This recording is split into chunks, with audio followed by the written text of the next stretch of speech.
the pyramids at Giza, they never fail to fascinate, do they? Oh, absolutely. And Timeless wonders. there's always something new, well, seemingly new, coming out about them. Like recently around, I think it was March 2025, these reports started surfacing about, get this, a massive underground structure. Oh, I saw those. Yeah, beneath the pyramids. And they're saying, like, 2 kilometers? 2 kilometers. That's huge. I mean, what are they even suggesting is down there? Right. And it seems like most of the buzz is about what might be under the Pyramid of Khafre. Okay. Yeah. So today we're gonna dive into this. We're gonna look at like what we actually know Okay, sounds good. about these claims, right?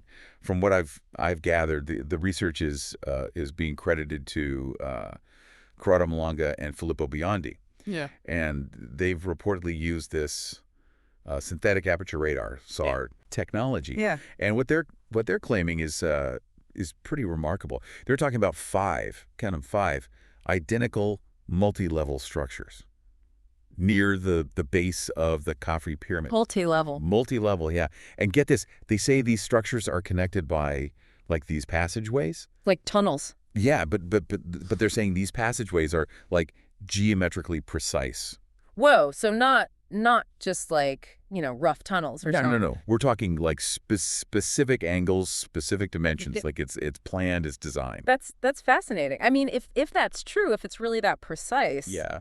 then that really does suggest, some kind of intentional architecture, not just, natural formations or something like that. Exactly, exactly. But wait, there's more. They're also talking about these vertical cylindrical wells, these shafts that go straight down. Straight down. Straight down. And get this, they're saying they plunge like 648 meters. 648 meters. That's like. Over 2,100 feet.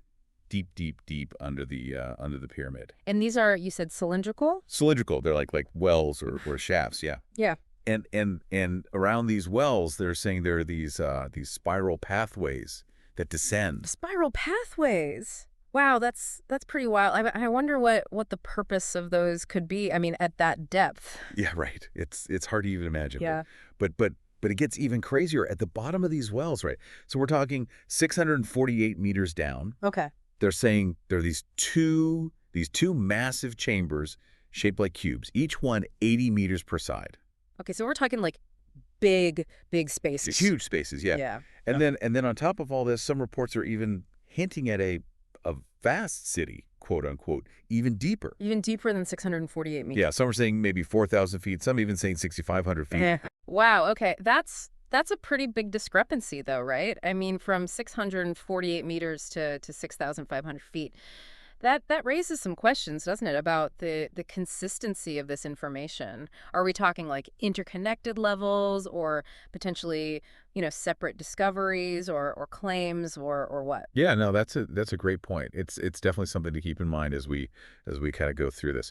Now, the project spokesperson, her name's Nicole Sicolo, she's even suggested that these cylindrical structures, the wells, that they might actually exist under all 3 pyramids, not just Khafre. Oh, so she's suggesting there might be like a whole network, a larger system connecting them all. Yeah, precisely.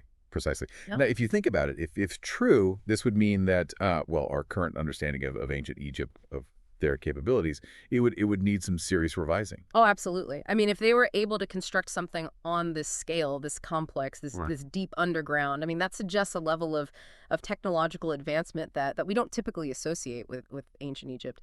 Right. Yeah. But here, a lot of mainstream Egyptologists and radar experts, they're not buying it. They're skeptical. For example, Professor Lawrence Conyers, he's a radar expert. He points out that using SAR to penetrate that deep to get that kind of detailed imaging, it's really, really challenging. Yeah, I can imagine. Because those radar signals, they weaken, they get less clear as they travel through all that rock and soil. And he's actually called this underground city idea a huge exaggeration. That's a pretty strong statement. I mean, he's essentially saying that the claims are unfounded or at least greatly exaggerated. Yeah, and it's important to remember that these findings, they've mostly been shared through a press release, a briefing, right? But the actual detailed scientific paper on these specific claims, It hasn't been peer-reviewed yet. Ah, so it hasn't been through that critical evaluation process where other experts in the field can really scrutinize the methods, the data, the interpretations. Exactly. So we don't really know how solid this evidence is yet. Now, to be fair, these researchers, Malanga and Biondi, they did publish a peer-reviewed paper back in October 2022 in remote sensing. Hmm. But that paper, it focused on internal structures and thermal anomalies within the Khafre Pyramid. Right. So their previous work, it shows they're familiar with using SAR technology, but the current claims they're on a much larger scale, much greater depth. Right. Yeah. So it makes sense that those claims would face a higher level of scrutiny, a higher burden of proof. Absolutely. Absolutely. Now, here's where it gets kind of interesting, I think. This research team, they've also linked their findings to some alternative theories about the pyramids. Uh-huh. Like Nikola Tesla's ideas about the pyramids potentially being these energy resonators, or Ah, Christopher Dunn's Giza power plant theory. I've heard of that one. Yeah, which basically says the pyramids were these sophisticated machines. Yeah. And get this, the spokesperson, she even mentioned the mythical halls of Amenti.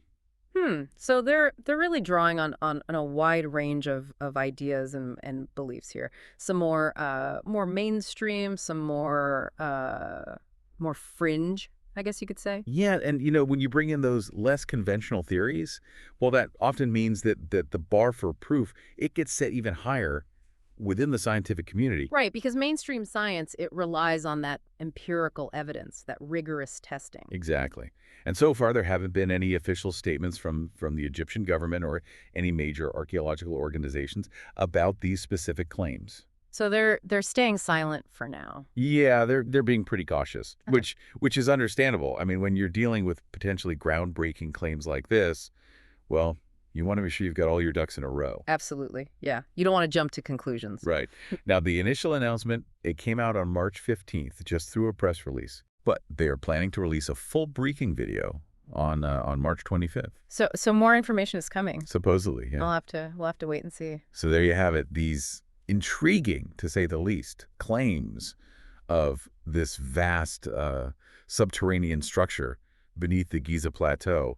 It really makes you think, doesn't it? I mean, about how these new technologies, they have the potential to completely change how we understand, how we view the ancient world. Yeah, it's exciting, but it also highlights the importance of critical thinking, of demanding evidence, Yes. of not just accepting things at face value. Exactly, exactly. And it raises the question, what would it actually take? What kind of evidence would be convincing enough for these extraordinary claims to be accepted? Not just by, a few researchers, but by the wider scientific community. Yeah, that's a really good question, and I think it's one that we're going to be grappling with more and more as these new technologies continue to reveal potentially, hidden secrets of the past. Food for thought. Until next time. See ya.